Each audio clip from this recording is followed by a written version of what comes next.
Hi అండి.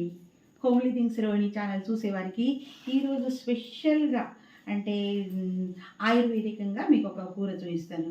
ఓకేనా? ఏమిటిదంటే తెల్ల గురిచేలు, ఎర్ర గురిచేలు అని ఇంకొకటి శాస్త్రీయ నామం పునర్నవ అని కూడా అంటారు అన్నట్టు వీటిని. ఇప్పుడు ఇదివరకు మీకు చూపించిన చూడండి, తెంపిన తర్వాత ఇట్లా వేర్లు పొడి పొడిగా ఉంటాయి అన్నట్టు. దానివన్నీ చక్కగా ఆకులు తీసి కడిగి స్వచ్ఛగా ఇట్లా చేసి పెట్టుకోవాలన్నట్టు.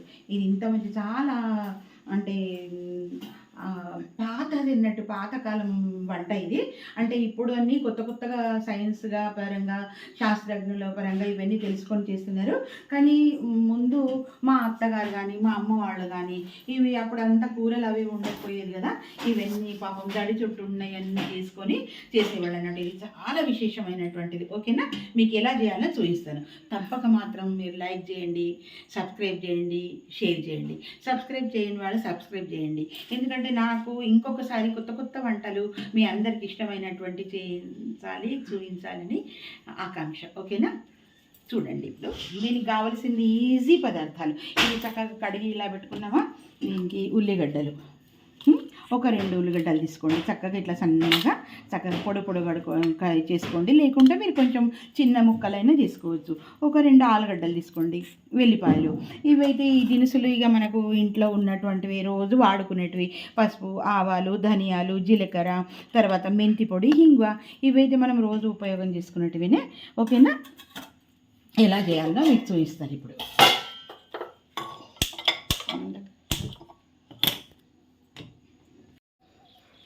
ఇది పునర్నవ ఆకు అండి. పునర్నవ, తెల్ల గుర్జేలు, ఎర్ర గుర్జేలు అని అంటారు. ఈ కూర ఇట్లా ఉంటుంది అన్నట్టు. ఇది మా తోటలోని కూర. ఇగో ఇలా ఉంటుంది అన్నట్టు. ఇగో ఇలా ఈ చెట్టు అంతా ఇదంతా ఈ చెట్టు అంతా తెల్ల గుర్జేల ఆకు, తర్వాత ఎర్ర గురిజేల ఆకు అని అంటారు అన్నట్టు. ఇది పునర్నవ అని కూడా అంటారు సంస్కృతంలో. ఓకేనా? చూడండి, ఇది దీని గురించి నేను విశేషమైనటువంటిది అంటే చాలా ఆరోగ్యపరమైనటువంటిది మీకు చూపిస్తాను. ఓకేనా? థ్యాంక్ దీనికి తగినంత కొంచెం నూనె వేసుకున్నాం అన్నట్టు. వేసుకున్న తర్వాత ఆవాలు వేసేసుకుందాం. ఓకేనా? నాకు కొంచెం చేయితోటి వేసుడే ఇష్టం అన్నట్టు. చిటపట్టలు అంటున్నట్టు ఇంకా కొన్ని వేసేసుకుందాం.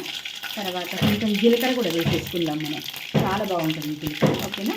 కొన్ని ధనియాలు, ఎక్కువ లేదు, కొన్ని ఒక 2-3 ఇష్టమైతే వేసుకుంటే ధనియాలు, లేకుంటే లేదు. ఓకేనా? తర్వాత ఏం చేద్దామంటే వెల్లిపాయ ముక్కలు తీసుకోండి. వెల్లిపాయ ముక్కలు చాలా బాగుంటాయి అన్నట్టు. దంచిన దానికంటే ముక్కలు బాగుంటాయి. ఓకేనా? ఇప్పుడు ఆలుగడ్డలు వేసేసుకున్నాము. చక్కగా ఒక 2 ఆలుగడ్డలు పొట్టు తీసి మంచి నీళ్ళలో చక్కగా కడిగి తుడిచి వేసేసుకున్నాం. ఓకేనా?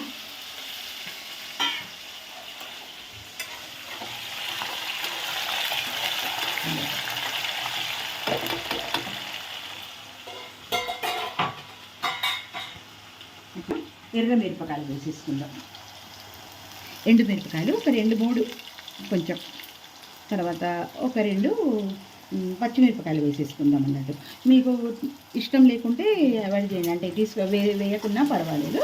కొంచెం ఆలుగడ్డలు దొడ్డుగా ఉండి గట్టిగా ఉంటాయి కదా, అన్నీ కొంచెం ఎర్రగా అయిన తర్వాతనే ఉల్లిగడ్డలు వేసేసుకుందాం మనం. ఓకేనా? ఇంకా చక్కగా గుమగుమ వాసన వస్తున్నాయి చూసారా. అయితే ఇప్పుడు ఏం చేద్దాం, కొంచెం కలియపాకు వేసేసుకుందాం. ఓకేనా? తర్వాత ముఖ్యంగా అయ్యో మర్చిపోయినా నేను, హింగువ కూడా వేసుకోవాలి. ఇష్టమైతే వేసుకోండి హింగువ, లేకుంటే లేదు. కానీ మేమైతే వేసుకుంటాం. నాకు కూడా ఇష్టమే. అంటే కడుపులో ఏమైనా మలినాలు, క్రీములు ఏమైనా చిన్న ఏమైనా ఉన్నా కానీ వెళ్ళిపోతాయి అంటారు. కడుపు నొప్పి గిట్ట రాదు అని అంటారు. అందుకే వెళ్ళిపోయి కూడా. ఓకేనా? ఇప్పుడు ఆలుగడ్డలు కొంచెం రెడ్డిష్గా అయినాయి, చక్కగా మంచిగా వేగినాయి అన్నట్టు. అయిన తర్వాత ఇప్పుడు మనము ఈ ఉల్లిగడ్డలు వేసేసుకుంటాం. ఎంత గుమగుమలాడుతున్నదో చూడండి కూర. ఆయుర్వేదికం కూర. ఇక దాదాపుగా మన పల్లెటూరు వాతావరణం వాళ్ళందరికీ కూడా ఈ తెల్ల గుర్జీల కూర అంటే ఎర్ర గుర్జీలు అంటారు, తెల్ల గుర్జీలు అంటారు, పునర్నవ అంటారు అన్నట్టు. అయితే ఈ పునర్నవ పేరు ఇప్పుడే ఈ మధ్యనే విన్నాను. కానీ మా అత్త వాళ్ళు, మా ఆయి వాళ్ళేమో, అంటే మా అమ్మ వాళ్ళేమో అది తెల్ల గుర్జీల కూరని అనేవాళ్ళు అన్నట్టు. ప్రతి చోట ఇది ఉంటుంది అన్నట్టు. ఓకేనా? ఇప్పుడు ఏం చేద్దాము, మంచిగా రెడ్గా చేసుకుందాం అన్నట్టు. రెడ్గా కొంచెం ఎర్రగా వేపేసుకుందాం మనం. ఎర్రగా దీని గురించి మీకు ఒక విషయం చెప్తానన్నట్టు. ఇది పునర్నవ అని అంటే ఇది ఆయుర్వేదికంగా మన కడుపుకు సంబంధించిన కడుపుకు సంబంధించిన రోగాలు అనవద్దు, అంటే ఇట్లాంటివి ఏమైనా ఇది ఉన్నా కానీ దీని ద్వారా మంచిగా అవుతుంది. ముఖ్యంగా మన కిడ్నీలు ఫెయిల్ అయినా కానీ దీంతో జ్యూస్ చేసుకొని ఒక వారం రోజులు, ఒక దినం తప్పితే ఒక దినం మంచిగా జ్యూస్ చేసుకొని కూడా తాగాలి అని అంటారు. తర్వాత అంటే ఆ కిడ్నీ అనేది మంచిగా అయ్యి మళ్ళీ ఉత్పన్నమవుతుందట. అంత చక్కగా ఆయుర్వేదంలో ఉన్నటువంటి ఈ కూరని విత్తనాలు వేయడం కానీ పెట్టడం కానీ అలాంటిది ఏముండదు. ఆ భగవంతుడి ఇచ్చిన ప్రసాదమేనండి ఇది. అంటే ఎక్కడ పడితే అక్కడనే అవుతుంది. బోరింగ్ దగ్గర, చుట్టూరుగా బావి దగ్గర, కొంచెం దళ్ళు ఉన్న చోట, ఇట్లా మనం ఇంట్లో కూడా కుండీలలో కూడా పెట్టుకోవచ్చు అన్నట్టు. కానీ ఈ మధ్యనైతే ఇక ఈ కిడ్నీలు పాడైతే మన హాస్పిటల్ కొంటే లక్షల కొద్ది డబ్బులు పెట్టుకోను అది చేసుకోవడం కంటే మనం ఆహారంగా కూడా మంచిగా చక్కగా ఫుడ్లో కూడా కొంచెం మార్పు చేసుకుంటా అన్నీ తినాలన్నట్టు. ఈ జింక్ ఫుడ్ల కంటే ఈ ఫుడ్డే నాకు ఎక్కువ ఇష్టం. అందరికి కూడా ఇవాళ రేపు అందరు ఇదే కూడా ఎక్కువ ఇష్టపడుతున్నారు అన్నట్టు. ఓకేనా? అయితే ఇది కాషాయం చేసి కూడా తాగొచ్చు అన్నట్టు. కిడ్నీలు ఫెయిల్ అయిన వాళ్ళు కాకున్నా కానీ మనం ముందు జాగ్రత్త అన్నా కానీ ఇది 2-3 సార్లు, సంవత్సరానికి 2-3 సార్లు అన్నా కానీ చేసి తినండి, చాలా బాగుంటుంది. ఓకేనా? ఇగో ఇలా వేసిద్దాం. ఇప్పుడు ఏం చేద్దాం, మనం దీంట్లో కొంచెం పసుపు వేసిద్దాం అన్నట్టు. కూరలో పసుపు వేయకుంటే బాగుండదు, తెల్లగా కళ్ళకి ఇంపు ఉండన్నట్టు. కొంచెం మనం ఇది కూడా వేసేసుకుందాం. ఏంటి, ఎర్రటి కారం వేసేసుకుందాం చక్కగా. మిరపకాయలు అవి ఎక్కువ ఉంటాయి కదా. ఇంకా తర్వాత ఏం చేద్దామంటే తగినంత ఉప్పు వేసుకోండి మీరు, మీకు ఎంత పడితే అంత. కొంతమంది బీపీ ఉన్నవాళ్ళు ఇది కొంచెం తక్కువ వేసుకుంటారు కదా, అట్లా అన్నట్టు. ఎంత కలర్ఫుల్గా ఉంది చూడండి కూర. ఇట్లా కూడా కూర బాగానే ఉంటుంది. ఆలుగడ్డ, ఉల్లిగడ్డ కూర చక్కగా పూరీలు లేకుంటే చపాతీలు వేసుకొని తిన్నా బాగా ఉంటుంది. అయిన తర్వాత ఇప్పుడు ఏం చేద్దాం, మనం ఇవి వేసేసుకుందాం. ఈ కూర వేసేసుకుందాం. ఈ కూరని చక్కగా మీకు చెప్పిన కదా కడిగి చేసి చక్కగా మంచిగా కట్ చేసుకోండి. పెద్దగా ఉంటే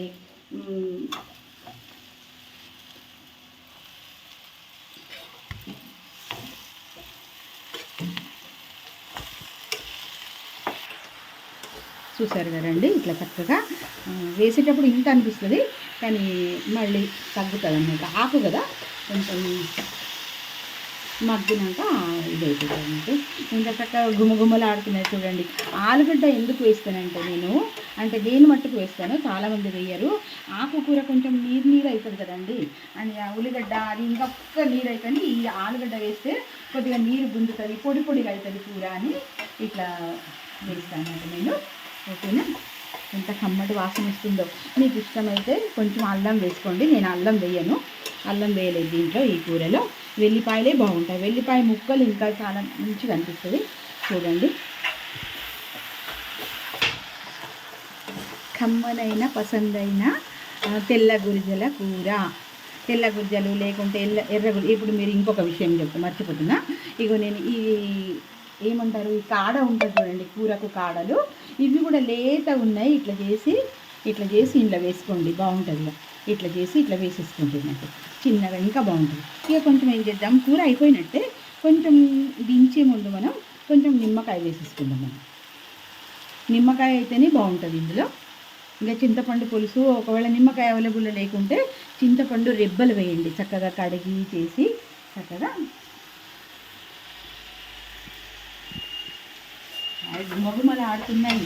జీలకర్ర వాసన, ధనియాల వాసన, ఆలుగడ్డ ఫ్రై, ఉల్లిగడ్డ ఫ్రై వాసన ఎంత బాగుంది చూడండి. ఆయుర్వేదికంలో ఇది మన పాతకాలం వాళ్ళు వట్టగానే గారు పాపం. వాళ్ళు అంటే ఎక్కడో నేర్చుకొని చెప్పలేదు, వాళ్ళ అనుభవంగా వాళ్ళు ఇవన్నీ చేస్తుండే. ఇప్పటికీ వాటికి మనం రూపం ఇస్తాం, అంటే ఇట్లా పేర్లు చేసుకొని రూపం ఇస్తున్నాం అన్నట్టు మనకు. ఓకేనా?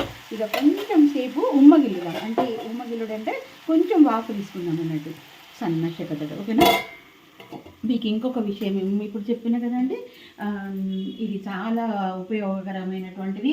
మీరు మట్టుకు తప్పనిసరిగా నా నా ఛానల్ని హోమ్లీ థింగ్స్ రోహిణి ఛానల్ని మీరు లైక్ చేయకున్నా కానీ మీరు మాత్రం ఇది చూసి ఈ వంటకం ఈ సంవత్సరంలో అన్నా కానీ ఒకసారన్నా 2 సార్లన్నా తినండి, ఆరోగ్యానికి చాలా మంచిదండి. ఓకేనా. ఇంకొకటి సకల రోగ నివారణ, ఇది మనకు కడుపుకు సంబంధించినది, చాలా మంచిది అన్నట్టు. ఇవన్నీ మన పాతకాలం వంటలు ఇప్పుడు మళ్ళీ పునశ్చరణ అయిపోతున్నాయి అన్నట్టు.